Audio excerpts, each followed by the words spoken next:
और हो सकता है मरने के बाद हमारे परिवारों को वो सब चीजें झेलना पड़े। इसलिए हम नहीं करते ऐसे इंसाफ, नहीं हिंसा का साथ देते, हम नहीं करते किसी में हमला। लेकिन मैं स्पष्ट तौर पे कहूंगा कि अधिकारी अपने रवैये में बदलाव करें, और नहीं बदलाव करेंगे तो ये याद रखना सरकारें आती जाती रहेंगी। और ऐसा नहीं कि हम सड़क पे ही रहेंगे। एक साल पहले बहुत अधिकारी हमसे कहते थे कि क्या चंद्रशेखर अभी तो बहुत समय लगेगा। मैं कहता था कि जिस दिन समाज मेरे साथ खड़ा होगा उस दिन देखना बदलाव हो जाए। और एक साल में देखो क्या बात कहां से कहां चली गई है। जो सड़कों पे था उसको समाज ने, इस तमाम गरीब समाज ने दिल्ली भेज दिया है।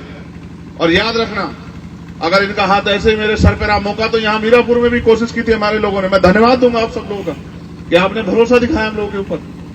कोशिश तो इन्होंने यहां भी की थी, वरना वो कोशिश कामयाब होती तो असेंबली में हमारी आवाज होती है। हम असेंबली में पूछते कि ऐसे अधिकारी कुर्सी पर क्यों बैठे, आप मेरी बात को याद रखना। लेकिन पूछेंगे हम पार्लियामेंट में भी, कैसे निकम्मे अधिकारियों का कुर्सी बैठने का क्या मतलब बैठता है, जो तनख्वाह तो समाज गरीबों से लेते हैं और काम अमीरों का करते हैं, काम नेताओं करते हैं, काम पैसे वालों करते हैं। ऐसे क्या जरूरत है कुर्सी पर।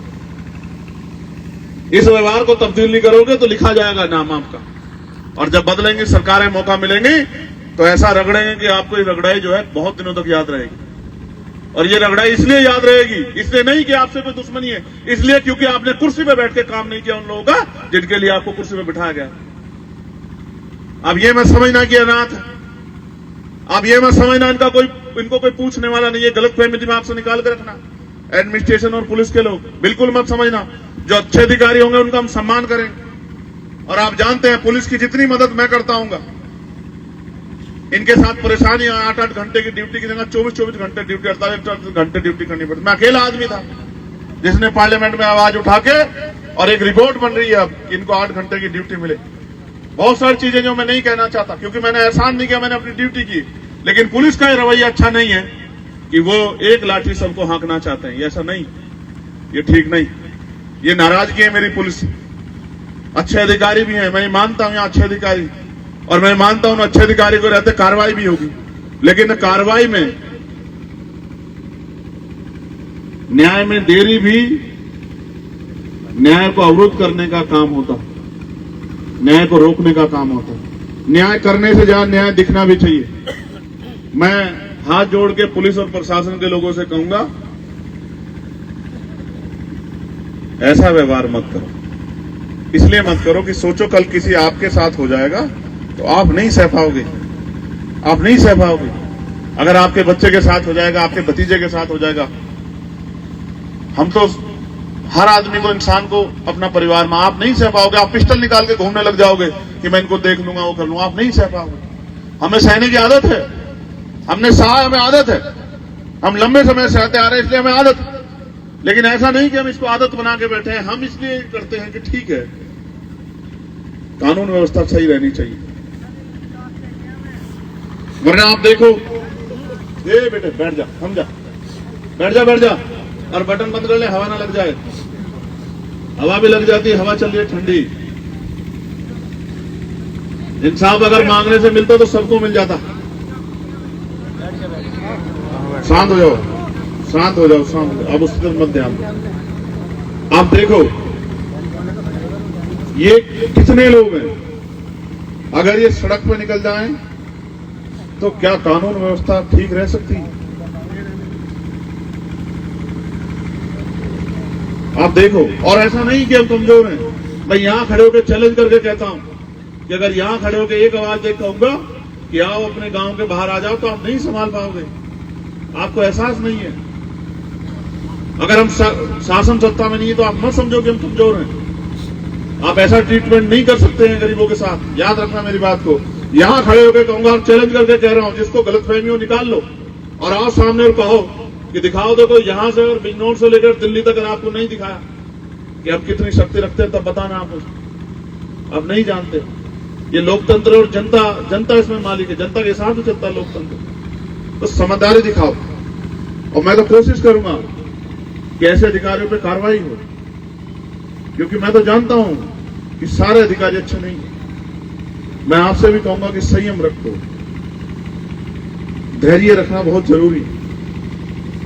एक्शन का अगर रिएक्शन होगा तो उसका परिणाम अच्छा नहीं होगा। और आप तो, मैं आपकी समझदारी की दाद देता हूं कि आपने नौजवान बच्चा चला गया, आपने हिम्मत दिखा के इस दर्द को पीने का काम किया। मैं इसके लिए आपका धन्यवाद देता हूं। लेकिन मैं आपसे कहता हूं, ये लड़ाई आज खत्म नहीं हो रही है, ये लड़ाई चलेगी, लंबे समय तक चलेगी। और मैं आकाश को भी कहना चाहता हूं, उसके कंधों की जिम्मेदारी आ गई है। घर में छोटी बहन है, उसके सम्मान की रक्षा करते हुए उसको अपने पैरों पर खड़ा करना, बूढ़ी मां का भी ख्याल रखना है। तो मैं आपसे ये भी अपेक्षा करूंगा, जो मेरा नेचर है और जिसको मैं कहता हूं कि ये होना चाहिए, कि हमें समाज का हाथ पकड़ के रखना चाहिए, गरीबों का हाथ पकड़ के रखना चाहिए। मैं आपको तो याद है बाबू जी, बागपत अभी तो 2 ही दिन बीते। इस परिवार की कुछ मांगे हैं, वो भी मैं पढ़ देता हूं, मगर मैं जानता हूं कि जैसे मैं पढ़ दूंगा वैसे ही एडमिनिस्ट्रेशन पुलिस के लोग सुन लेंगे। बाकी पूरी तो ये तभी होंगे जब शासन शक्ति चंद्रशेखर आजाद के हाथ में होगी, उससे पहले तो पूरी नहीं हो सकती। ऐसा तो मुझे नहीं लगता, इतना तो न्यायप्रिय नहीं है कोई। ये तभी पूरी होंगी जब ताकत हमारे हाथ में होगी, फिर तो हिंसा ही नहीं कर सकता कोई। हम चैलेंज करके कहते हैं, जिसके अंदर घमंड हो, जो कहता हूं मैं ताकतवर हूं, जो कहता हमारी बांधी बनती खोली खुलती, जब हम पे ताकत होगी तो कर लेना, हम देख लेंगे। जो जैसा अपने आप को तुरंखा समझता हो उससे भी मिलेंगे। तो मैं परिवार की जो मांगे हैं, परिवार की नहीं समाज की मांगे हैं, पढ़ूं भाई? हाथ उठा के बताओ, पढ़ूं? ठीक है। पहली मांग ये है कि दोषियों की तुरंत गिरफ्तारी की जाए। एक सम्मानित अधिकारी हमारे यहाँ सीओ साहब जो आईओबी खड़े हैं, कितने दिन में करेंगे गिरफ्तारी बताइए? ये तुम लोग चुप रहो,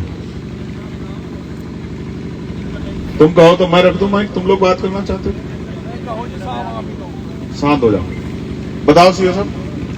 हम लोग जितना जल्दी कोशिश कर रहे हैं। समय थोड़ा समय पर टारगेट करके बताओ। 10 दिन आप दिए आपको, 10 दिन तक फोन नहीं करेंगे, वादा कर रहे हैं आपसे। 10 दिन आपके, 11वां दिन हमारा। हम भी कोशिश करेंगे ऐसी स्थिति में। हाँ, 10 दिन में आप सारे आरोपियों को गिरफ्तार करके जेल भेज। पहली बार मैं ये भी नहीं कहता आपके निर्दोषों को भेज दो, मैं इस बात समर्थन नहीं करता। आप लोग समर्थन करते हो? हमारे लोग इस मामले में बहुत स्पष्ट हैं, हम नहीं चाहते किसी को निर्दोष को, लेकिन कोई दोषी बचना नहीं चाहिए, ये आपकी जिम्मेदारी। जो दोषी नहीं भी दिख रहा है और आपकी नजर जानकारी में आ गया कि वो दोषी है, तो उसको उस मामले में ऐड करके उसको उसमें कार्रवाई करना, ये आपकी जिम्मेदारी। और मैं उम्मीद करता हूं कि एक अधिकारी अपने कर्तव्य का पूर्ण रूप से निर्वहन करेगा, ऐसा मुझे विश्वास। दूसरा, हमारे लोगों के खिलाफ यहां मुकदमे दर्ज हुए, मैं उस समय की घटना की उसको समझता हूं, और आप मेरा अनुभव है, ये तो कुछ नहीं, सामने से गोली चल के और बहुत बड़ी बड़ी घटनाएं घट जाती जब किसी का मरता।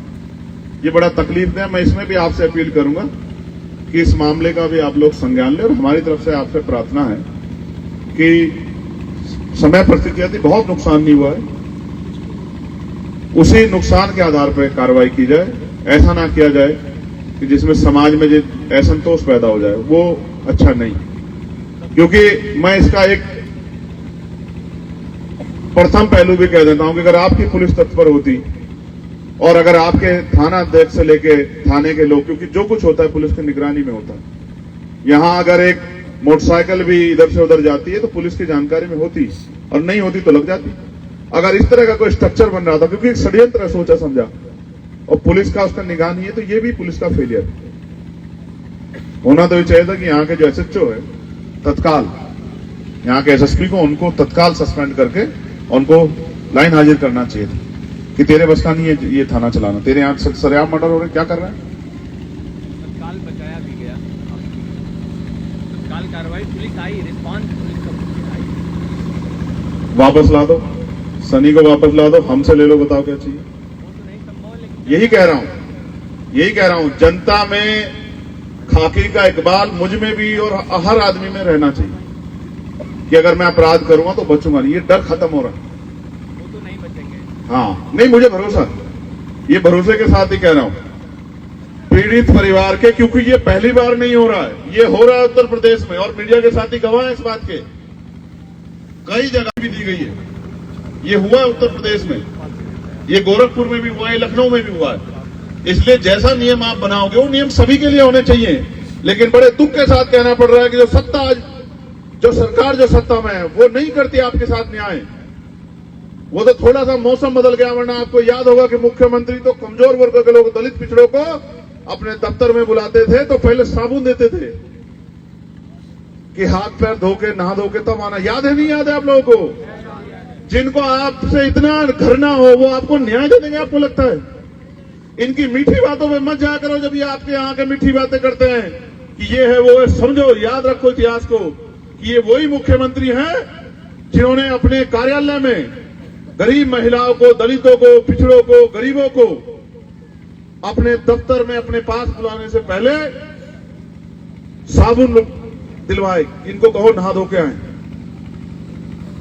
अब ऐसे इस तरह की मानसिकता के व्यक्ति, चाहे वो मुख्यमंत्री बन जाए या प्रधानमंत्री, मैं उम्मीद नहीं कर सकता कि हमारे लोग से अन्याय करेंगे, लेकिन फिर भी क्योंकि पूरे समाज की मांग है, पूरे गरीब तबके की मांग है कि पीड़ित परिवार को किसी एक सदस्य को सरकारी नौकरी दी जाए और उनके परिवार को कम से कम 1 करोड़ रुपए का मुआवजा दिया जाए। मिलना चाहिए नहीं मिलना चाहिए भाई?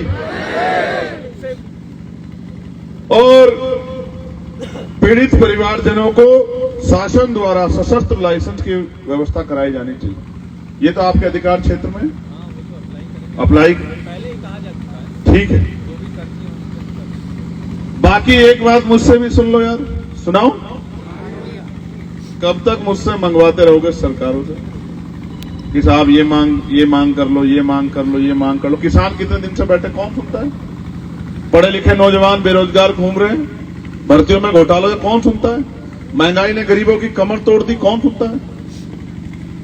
तो मैं ये बात आपको इसलिए भी कह रहा हूं कि हमें अपने संवैधानिक जिम्मेदारियों को निभाना चाहिए, मांग करनी चाहिए सरकार से, लेकिन ये भी हमें सोचना चाहिए कि जब तक हम ताकत में नहीं होंगे तब तक हमारा भला नहीं हो सकता। ये भी हमें सोचना चाहिए। और नहीं है यहां इस जिले में ताकत हम पे बढ़ना, सोचो।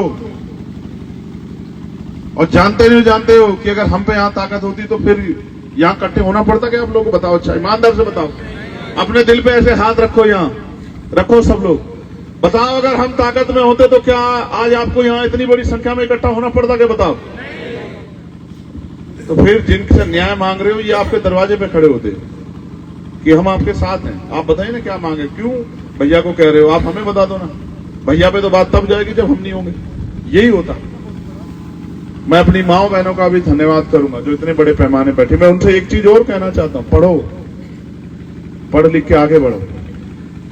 कोई रास्ता नहीं है हम पे, इसके अलावा जमीनें हम पे नहीं है, बहुत बड़े उद्योग धंधे हम पे नहीं है, बहुत बड़े बिजनेस हम पे या उस तरह का स्ट्रक्चर, दुकानें या वो नहीं है, और बहुत बड़े महल और वो नहीं है हम पे संपत्तियां। हम पे एक ही रास्ता है, हम पढ़ लिख के आगे बढ़ सकते हैं। तो पढ़ो, खूब पढ़ के मेहनत करके पढ़ो और आगे बढ़ो, और अपने परिवार के सम्मान की रक्षा करो, उनको ताकत दो। और मैं नौजवानों को भी कहूंगा, कुछ नौजवानों से मेरी आज की नाराजगी है, उन पर नहीं कहना चाहता यहां मैं, लेकिन मैं हर नौजवान को कहूंगा कि अवसर मिला है संविधान में पढ़ने का, पढ़ो और पढ़ लिख के कुर्सी पे बैठने की कोशिश करो, और कुर्सी बैठ के न्याय करो, लोगों के साथ गरीबों की मदद करो, अपने परिवार को गरीबी, बेबसी, लाचारी से बाहर निकालो, अपने उनकी ताकत बनो, नशा छोड़ो, कुरीतियां छोड़ो, बुराइयां छोड़ो, इनसे बाहर निकल के तभी समाज आगे बढ़ सकता है, और कोई रास्ता नहीं है।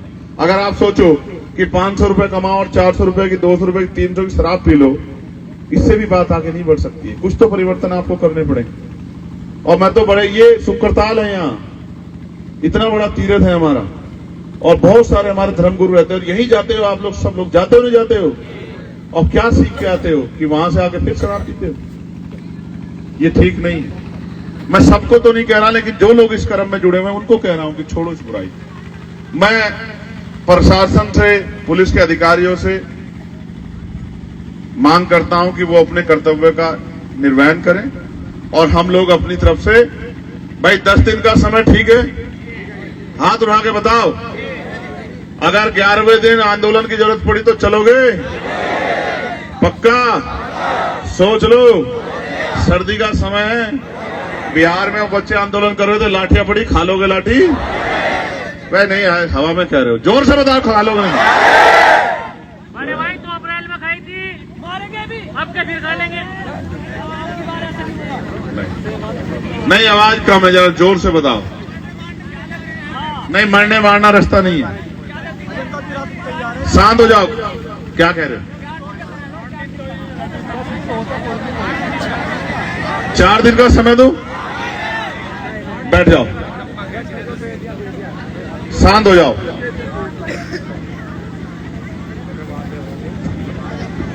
देखो, जादू की छड़ी नहीं है इनके पास। वो भी अपने बचने का रास्ता इख्तियार कर रहे होंगे, वो भी दौड़ भाग कर रहे होंगे, समझ रहे हो? मैंने वो समय इसलिए दिया कि उन्होंने ये समय मांगा। कल वो ये ना कहें कि साहब आपने अपने 4 दिन, हमने पूरी कोशिश की, हमने नहीं समझे। जब इतने दिन धैर्य रख लिया तो और मेरे कैसे रख लो? रख लोगे नहीं रख लोगे? अब मेरा आखिरी आग्रह यह है कि जैसे आए हो वैसे ही अनुशासन में जाओ। किसी को मौका मत देना कि कोई कह दे कि वो लोग आए थे साहब और गुस्से में थे, ऐसा मौका तो नहीं दोगे। रख लोगे लाज मेरी इस बात की। बाकी मैं आपका कर्जदार हूं और मैं लहू का आखिरी कतरा देके भी आपका कर्ज उतारूंगा, इस बात का मैं आपको विश्वास दिलाता हूं। जब तक जीऊंगा मेरे ऊपर आपका कर्ज है, मैं इस कर्ज को उतारूंगा, इस बात का आपको वचन देता हूं। लेकिन आपसे कहता हूं, गलत रास्ते पे मत, सही रास्ते चलेंगे और अनुशासन में जाना, इसमें मदद करा दो। अपने अपने साधनों से आराम से